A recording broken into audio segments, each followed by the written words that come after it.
Hello, friends. This is a bit different. This isn't so much a neckbeard story as I've started trying to branch out a little into some other things.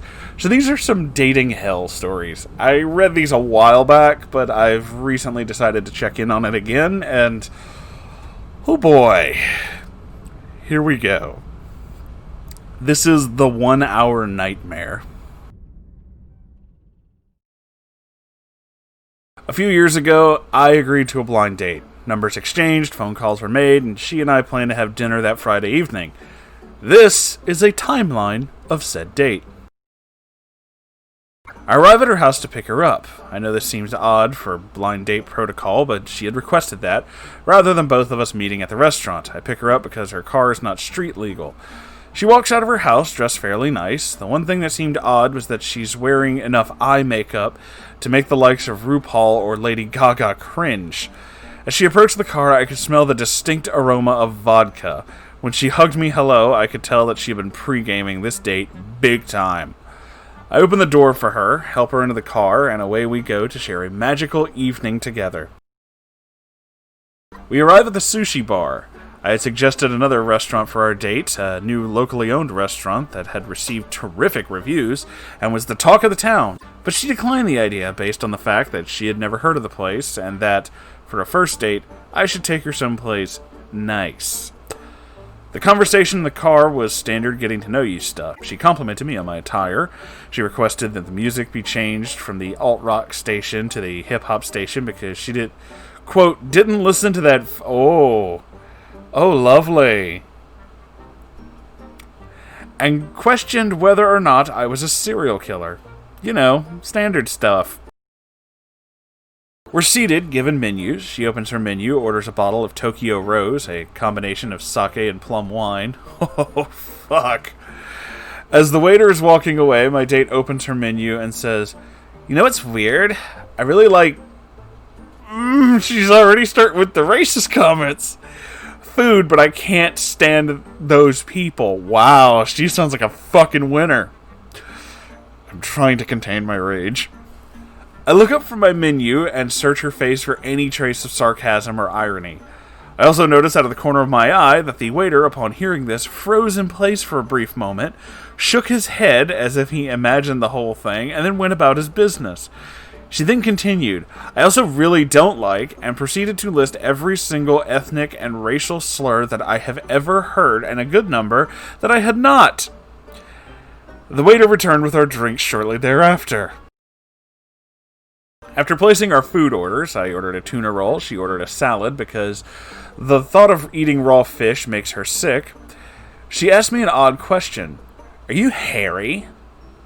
I cannot recall if anyone has ever asked me that before, and I was unsure how I should answer. I'm a 37-year-old man, so I do have body hair. I mean, I'm not Chewbacca, but I don't look like a 10-year-old boy either. Apparently, this was an issue for her. Well, if we're gonna fuck tonight, then we need to wax that shit off, because I don't play that way. I had already decided before this date began that there was going to be no sex, so I'm not worried about being violently shorn that evening. Quick change of subject, I decided to ask the question that might distract her vodka and sake-soaked brain. So, "Do you have any tattoos?" I got one. Her eyes lit up, and she nodded excitedly.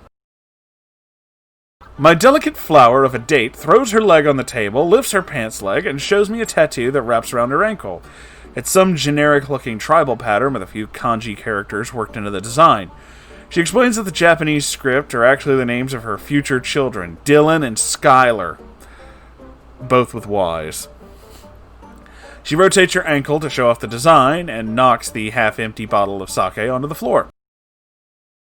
An amused waiter assists me with my attempt to soak up the spilled liquor from the carpet while my date reveals her second tattoo. "My other tattoo is a tramp stamp," she says, loud enough for everyone to hear. "But I'll show that to everybody." Somehow, my brain thinks that it's a good idea to ask why not. Her response, "'Cause it's a big ol' heart. I got it so whenever you're fucking me in the ass, you know that I love you."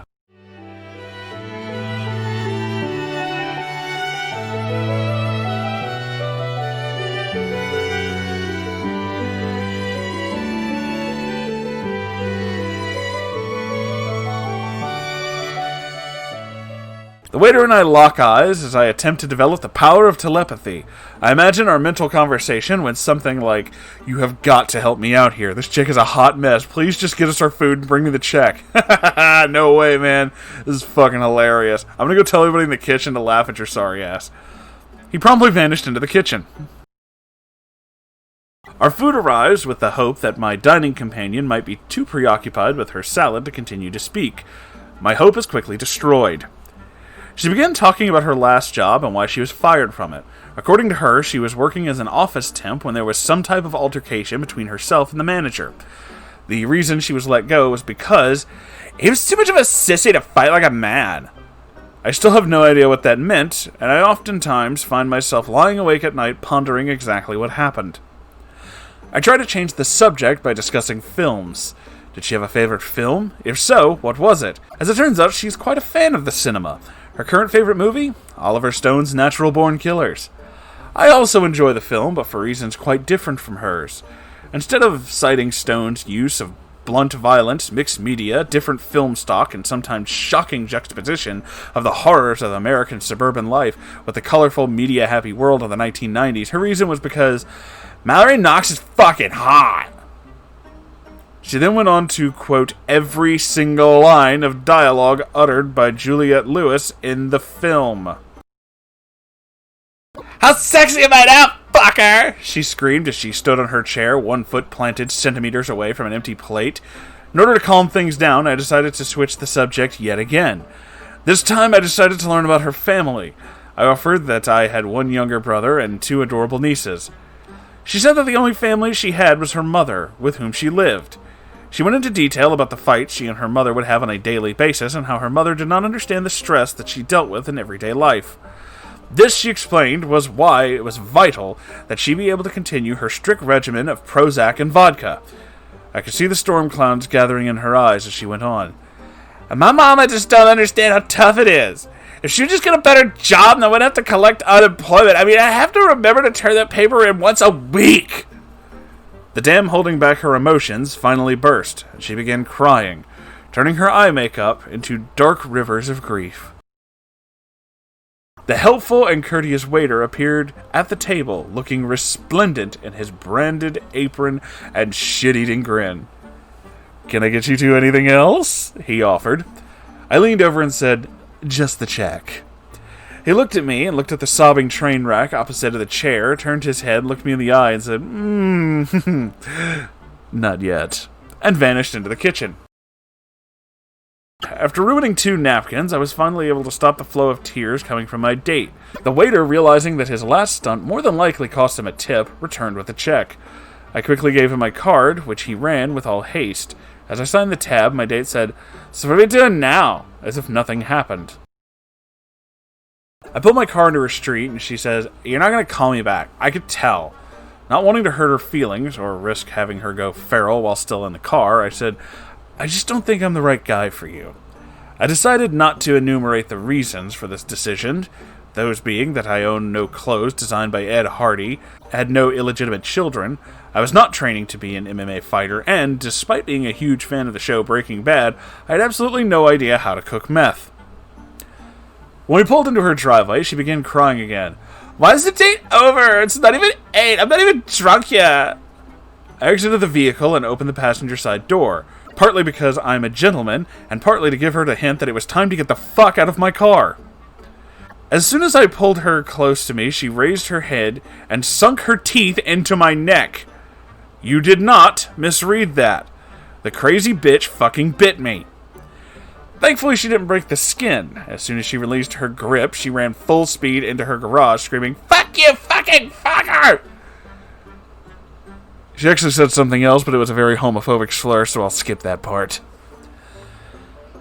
As I got into my car, my cell phone rang. It was my rescue call. I answered, staring off into space like Martin Sheen at the end of Apocalypse Now. "Hey man, how's your date going?" asked my friend. The only thing I could mutter was, "The horror. The horror." My morning routine is fairly boring. Wake up, check my email, read the news while enjoying a cup of coffee, check my phone for messages, very pedestrian stuff. Every now and then when I pick up my phone while pouring coffee, I'll find text messages between 1 and 5 a.m. from a number labeled "Do Not Answer." Sometimes they are nude pictures. Sometimes they are violent threats. Each time I slowly reach up and rub the spot on my neck which has suddenly begun throbbing.